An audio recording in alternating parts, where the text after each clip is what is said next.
Okay, so we're going to talk about urban sprawl analysis. The nice thing about satellite imagery is we have multiple sensors collecting data, and those different data sets can be combined and we can perform change detection analysis. And the example that we're looking at today is over an area just north of downtown Toronto in Vaughan. And this area has experienced a lot of urban development over the recent past. And it's particularly sensitive due to some natural areas, including wetlands, which are located in this area.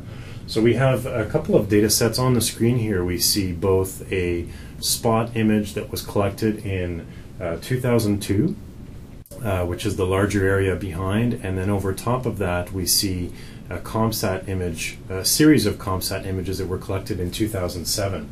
And the nice thing about, again, as I mentioned with satellite imagery, is we have multiple resolution, multispectral, and also multi-temporal information available that we can use to perform analyses over time. So I'm going to pass it over to Sean, and Sean's going to walk you through how we can use the capability within ArcGIS image analysis, and also the tools that are provided by PCI, geoimaging tools for ArcGIS, to combine these different data sets and perform change detection. Thank you, Kevin. So what we're going to do here first is we're going to show that we can acquire, or we can, number one, ingest the spot data as well as orthorectify it to a reference scene in order to ensure that the pixels are properly overlapping, or properly georeferenced rather.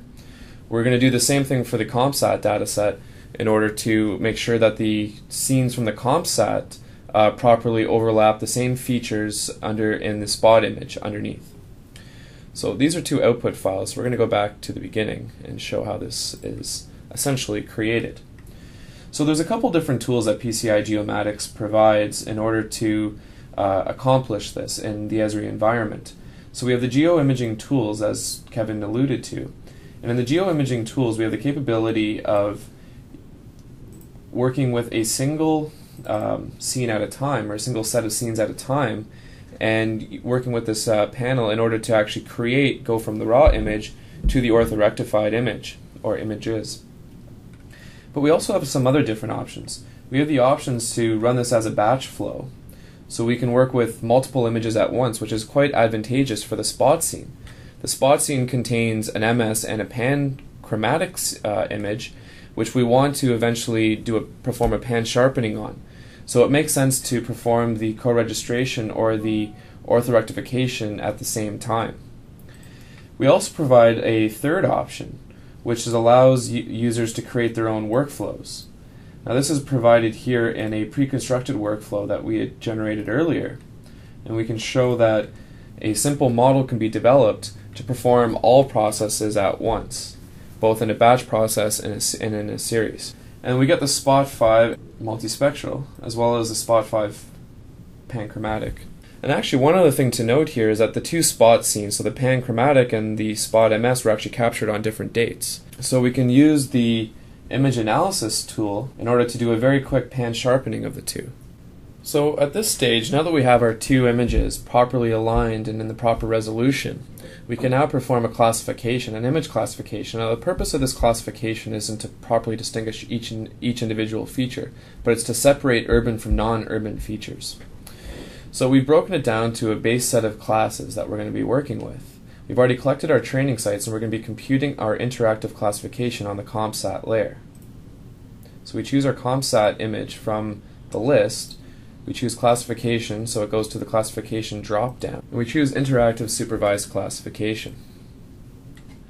Now this is going to immediately create our classes and properly color code them based as per our selected colors for each training site.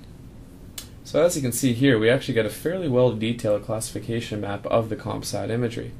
Now we're going to remove these training sites, and we're going to load our training sites for the Spot 5 pan sharpened image, and we're going to pull down or select our pan sharpened Spot 5 image from the list, and then run the classification on that image. Now that we've selected our Spot 5 layer, we can choose our interactive supervised classification option once again, and we will automatically get a similar looking classification map with similar classes in order to perform our final comparison.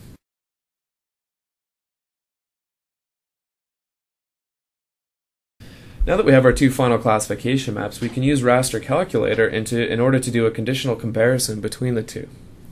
So unfortunately I do not know the syntax for the ArcGIS Raster Calculator. Let me take it out. However, I was able to perform the same results or the same conditions using PCI's Raster Calculator, but these conditions can be reproduced using ArcGIS's Raster Calculator. I'm just going to bring up here a text file which very simply outlines the condition statements required to compute our final map.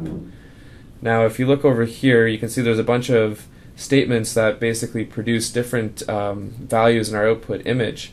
So each one is trying to basically figure out, so 1 for example shows where there's already urban, value 2 here shows conditions that should outline where there's new greenland, value 3 should show conditions, statements that should outline or highlight areas of new development, and number 4 is just shadows where we are not able to do any comparison, any proper comparison.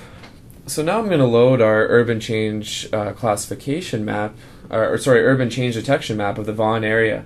And we can very clearly see that there are some areas outlined in red which are showing that there is new urban development between the years of 2002 and 2007.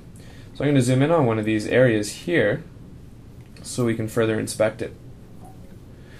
So we can see very clearly that we're getting a lot of change or very nice outlines of new suburbs or new urban development in the outer reaches of the Vaughan area. So if we turn off the urban change map and compare it to the ComSat and spot images, we should be able to very clearly, or the idea is that that these areas in red should exist in the ComSat image, but they should not exist in the spot image. So if we unclick the urban map, we're seeing now the ComSat image show up underneath, and we can see that those areas do exist in the 2007 ComSat image. Now if we turn that image off and look at this underlying spot image, which is from 2002, these features should not appear in the 2002 spot image, and clearly they do not. So you can see that they're already starting development of those residential areas, for example right here, but some areas like this part specifically, which I have my mouse hovering over right now, should not show up in the urban change map as red, and they do not. So it's a very quick and simple way to perform urban change detection. Thanks, Sean. That was a great demo. We saw how multi-temporal satellite imagery can be used and processed using geoimaging tools and ArcGIS to really leverage the true power of imagery, which is to look at multi-temporal, multi-resolution changes.